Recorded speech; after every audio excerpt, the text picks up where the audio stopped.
check. 1, 1, 2, 2, 1, 1. Check, check. 1, 2, 2. 1. 1, 2, 2, 1. Yeah, 1, 1, 2. 1, 2, check. 1, 8. 1, 2. 1, 2, 2.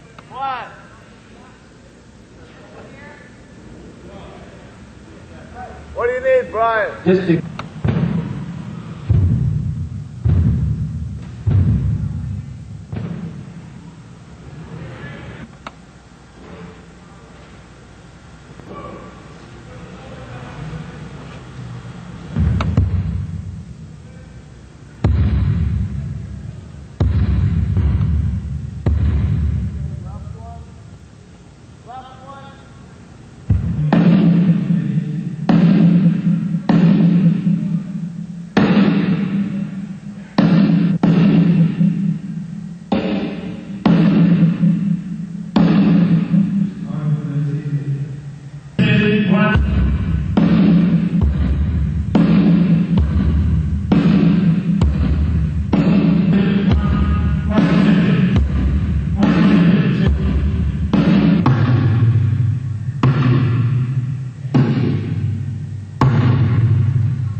One, two, two, one, 1, 2, check, check.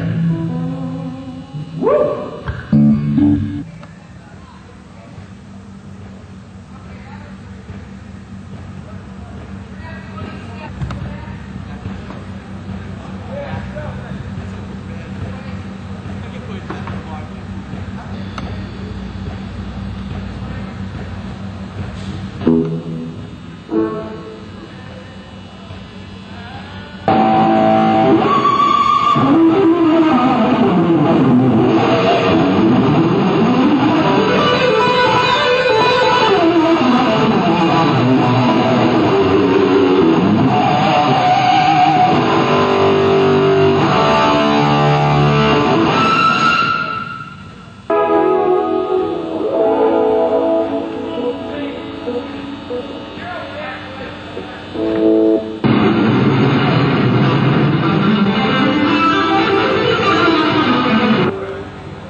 We're about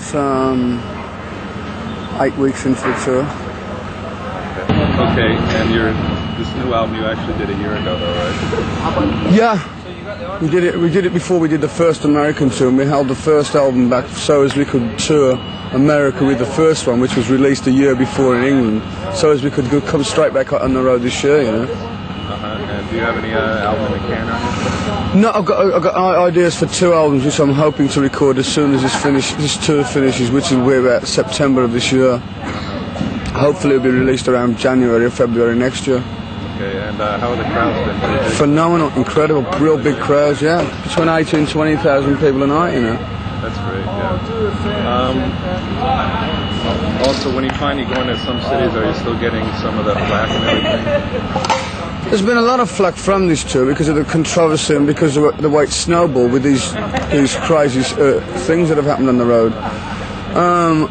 I am trying to play it down somewhat because we're getting a lot of hassle from the Animal Society because there's a rumour going around that I'm blowing up goats and I don't know where that come from, you know. Right, yeah. I mean, without all the effects we've got on the road, the show's a damn good show, you know, and a lot of people. I mean, like tonight we're doing a B, what we call a B show, because of the facility. We can't always use the props that we've got on the road. So when we can use the props, we call that the A show. And like tonight, we can't use the props, so this is a B show tonight. But even so, the music still carries it off. Yeah. Also, do you still talk to any of the guys from Sabbath at all? To be perfectly honest, I'm so busy myself that I don't really have the time to, because they're always one side of the world and I'm always the other. I'm so busy with my own project that I don't have time, you know. Why did Ward leave the band, you know? I really don't know. I haven't spoken to him since the day I left. Really, yeah. How about in '78, your voice was a little bit, you had problems with it? I was doing a lot of drugs in those days, you know, and I stopped, I'm cleaned out now. I don't touch anything. So how's your voice now, though? It's been, I have problems because every town you do, you got different temperatures. This is the first time I've done doing a show in reasonable weather. I mean, we've been through some horrendous weather. Sometimes I do have voice troubles, especially when I've been doing like 7 gigs on the shot, you know. I mean, how would you feel screaming your lungs up for an hour and a half every night for 7 nights a week? Yeah. Do you still live in that big house? No, I live on a bus now.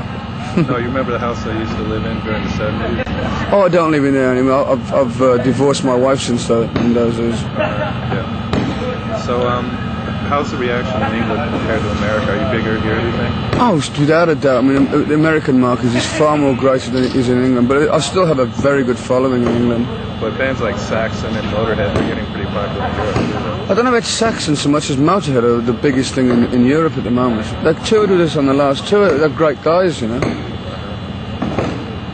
Okay, so you said you have about 6 more weeks to go? No, it's September. To September? Yeah. Yeah, I saw you in Phoenix last year, and you would seem like you were touring all year then.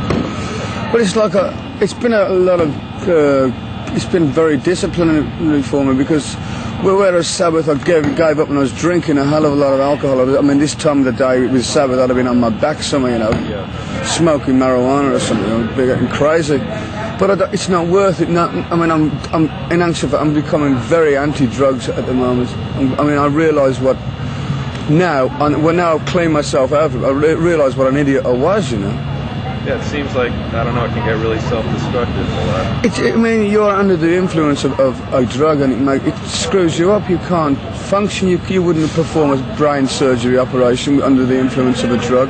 It's the same thing with anything you're doing. Like when you've got to use your brain to do something and you're under the influence of some kind of drug, well, it's just not fair to the people, you know. But don't you think it's part of our generation now and the whole music? No, I think we've got too much going for us in our generation.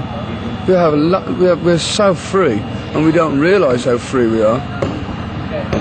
And there's too many people, for me, complaining about how free we are, you know. And at any given time, it could all change. And I'm not saying I want it to change. I'd like to get up there and give people a good time.